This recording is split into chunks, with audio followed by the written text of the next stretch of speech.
आज की वीडियो में बताने वाला हूँ कि आप अगर मंदिर, मस्जिद, गुरुद्वारे में यहाँ पर पुजारी के रूप में या किसी भी और तरीके के रिलीजियस वर्कर के रूप में काम करने के लिए आना चाहते हैं तो बिल्कुल आ सकते हैं और आपको सीधा यहाँ का निवासी प्रमाण पत्र भी मिलता है। तो वीडियो को आखिरी तक देखते रहना।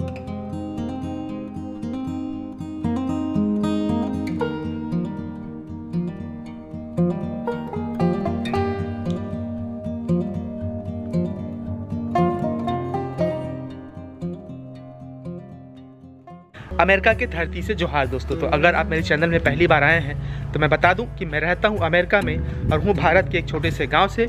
यहां पर पढ़ाई करता हूं, काम भी करता हूं और आपके मार्गदर्शन के लिए आप वीज़ा कैसे मिल सकता है, आप यहां काम करने कैसे आ सकते हैं, कौन सा वीज़ा मिलेगा, यहाँ का सैलरी कितना होता है, काम का जो इन्वायरमेंट होता है वो कैसे होता है और अमेरिका के लाइफस्टाइल के बारे में वीडियो बनाते रहता हूँ। तो बहुत स्वागत है मेरे चैनल में अगर आप पहली बार आए हैं तो। और अगर मेरे चैनल से अभी तक नहीं जुड़े तो प्लीज़ सब्सक्राइब कर लेना। खासकर अगर आप छोटे शहर, छोटे कस्बे, गांव से है तो मेरी कोशिश है कि उन तक इस तरीके की जानकारियाँ पहुँचे। नहीं तो फिर ऐसे तो सब कुछ सर्च करके मिल जाता है, लेकिन मार्गदर्शन और जागरूकता लाना भी ज़रूरी है।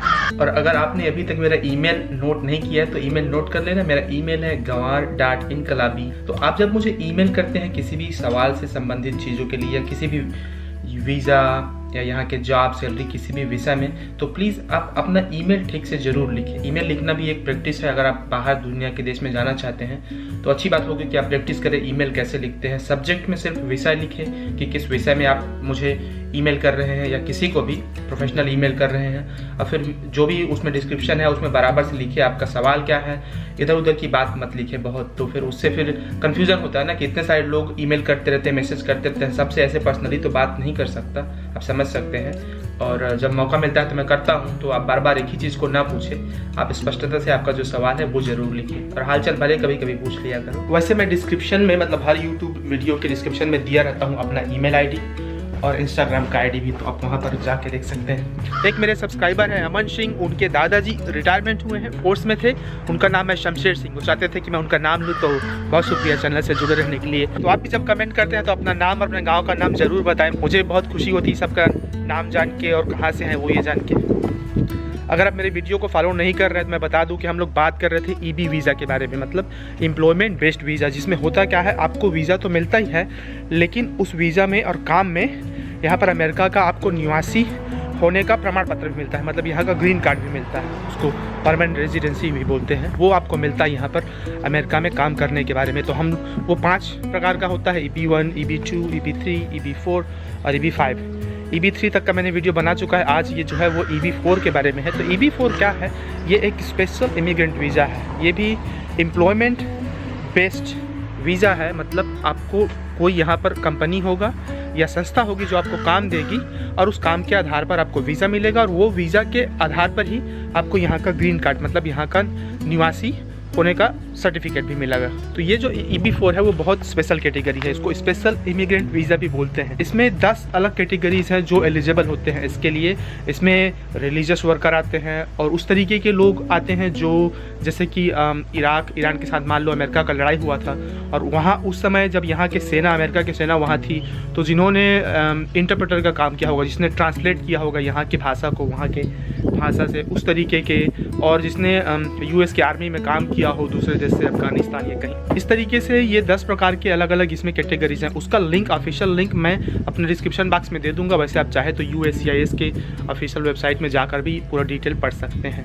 वैसे मैं बता दूं कि मैं कोई वकील नहीं हूं और ना ही मैं कोई कंपनी के लिए काम करता हूं कि मैं आपको हायर कर सकूं, नौकरी में रख सकूं।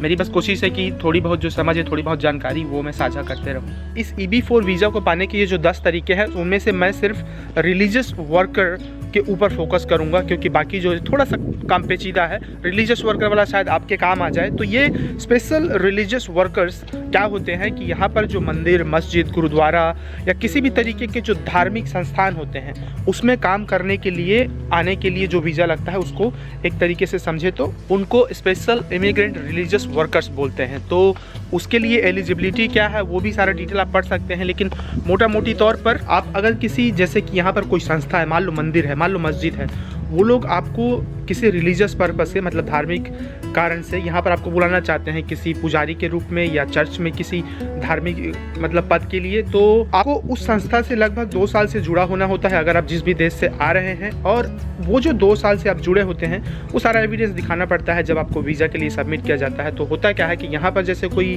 धार्मिक संस्थान है, वो लोग अगर आपको हायर करना चाहते हैं तो उनको एक फॉर्म सबमिट करना पड़ता है, I-360 बोलते हैं उसको। तो वो जब सबमिट कर लेते हैं तो उसके बाद आपको मतलब जो भी है वीज़ा की जो प्रक्रिया होती है, इंटरव्यू होगा, वो सब तो होगा ही। और इनको ये दिखाना पड़ता है, यहाँ के लोग जो आपको नौकरी में रख रहे हैं वो पहली बात ये है कि वो 2 तरीके से हो सकता है। एक तो हो सकता है पेड नौकरी, मतलब आपको कम से कम 35 घंटे का काम मिले, या अनपेड भी हो सकता है, मतलब बिना सैलरी के। लेकिन इनको कंपनसेट करना ही पड़ता है, मतलब इनको ये दिखाना पड़ेगा कि वो कैसे आपकी मदद कर रहे हैं। अगर पैसा नहीं दे रहे हैं तो कोई और तरीका है क्या जिससे वो आपको मदद कर रहे हैं, कंपनसेट कर रहे हैं, तो वो दिखाना ज़रूरी होता है अगर यहाँ पर उनको बुलाया जा रहा है। तो आप एक तरीके से अच्छी बात है आपके लिए कि किसी न किसी तरीके से आपको कंपनसेशन मिलेगा। उसके और डिटेल में जाए हम तो इतना आसान भी नहीं होता, क्योंकि आपको प्रूव करना पड़ता है कि ये जो संस्था है वो मतलब मान्य संस्था है और लंबे समय से वो काम कर रहे हैं उस क्षेत्र में, जिस भी धर्म से जुड़े हुए लोग हैं। तो एक तरीके से अच्छा स्कोप भी है ये मुझे लगता है। और इस कैटेगरी में अच्छी बात ये भी होती है कि इसमें बहुत वेटिंग टाइम नहीं होता, जैसे बाकी वीज़ा में है ना कि मतलब बैकलॉग चल रहा है। इसमें ज़्यादातर दुनिया के देशों में क्या है कि करंट चल रहा है, मतलब तुरंत लगभग हो ही जाता है, उसमें बहुत वेटिंग लिस्ट नहीं है, क्योंकि इसमें बहुत कम लोग अप्लाई करते हैं। तो ज़रूरी नहीं कि आप मंदिर, मस्जिद, गुरुद्वारे, मॉनेस्ट्री या बस इसी से जुड़े हो और उसमें एक्टिव रूप से काम कर रहे हो सकता है कि किसी और तरीके के धार्मिक संस्थान से आप जुड़े हो, एज लॉन्ग एज मतलब वो यहाँ लीगल है, मान्य है और उनकी संस्था चल रही है और यहाँ के लोग स्पॉन्सर करना चाह रहे हैं आपको। कई बार ऐसे भी होता है कि ये तो 2 तरीके से आप ये पिटीशन फाइल कर सकते हैं, मतलब वीज़ा के लिए। एक कि यहाँ के जो लोग हैं, जो कंपनी चला रहे हैं उस संस्था को, धार्मिक वाला को, वो तुम्हारे लिए कर सकता है, या तुम खुद भी कर सकते हो। तो दोनों विकल्प रहता है। जहाँ तक डिग्री की सवाल है तो इसके लिए बहुत पढ़े लिखे होने की जरूरत नहीं। आप नहीं पढ़े तो भी ठीक है, पढ़े तो भी ठीक है। जरूरी बात यह है कि एविडेंस ये दिखाना पड़ता है आपको कि आप उस धार्मिक संस्थान से लंबे समय से जुड़े हुए हैं, हालांकि कम से कम आप उस संस्था से 2 साल से कनेक्टेड हो जो आपको यहाँ पर हायर करना चाह रहे हैं, या उनको प्रूफ दिखाना पड़ता है कि 2 साल से आप उनके साथ टच में हैं, उनके लिए काम कर रहे हैं, या उस तरीके का। और प्यारे दोस्त लोग, तुम लोग वीडियो को जरूर देखना। इस तरीके की वीडियो को ये तुम्हारी जानकारी के लिए है। तुम जितना ज़्यादा देखोगे, शेयर करोगे, मैं उतना ही ज़्यादा अच्छा कंटेंट बनाने की कोशिश करूंगा। ये तुम्हारी मदद के लिए ही है, तो प्लीज शेयर करते रहना। वीडियो में कमेंट करके मुझे बताना क्या देखना चाहते हो, क्या ये तुम्हारे लिए हेल्पफुल है या नहीं है। चलिए फिर आज के वीडियो में इतना ही। अगर आज का वीडियो आपको अच्छा लगा हो, थोड़ा बहुत जानकारीपूर्ण रहा हो, तो वीडियो को लाइक कर देना, अपने दोस्तों के साथ शेयर करना, शायद उनका कोई काम आ जाए। और चैनल से नहीं जुड़े हो तो जुड़ जाना भाई। और अगला वीडियो मैं बनाऊंगा EB-5 वीज़ा के बारे में। वो है आप यहाँ पर इन्वेस्टमेंट करके कैसे यहाँ का वीज़ा पा सकते हैं और यहाँ का निवासी भी बन सकते हैं। तो उस वीडियो के लिए इंतज़ार करते रहना और तब तक अपना ख्याल रखना। शुक्रिया, जोहार, जय जवान, जय किसान।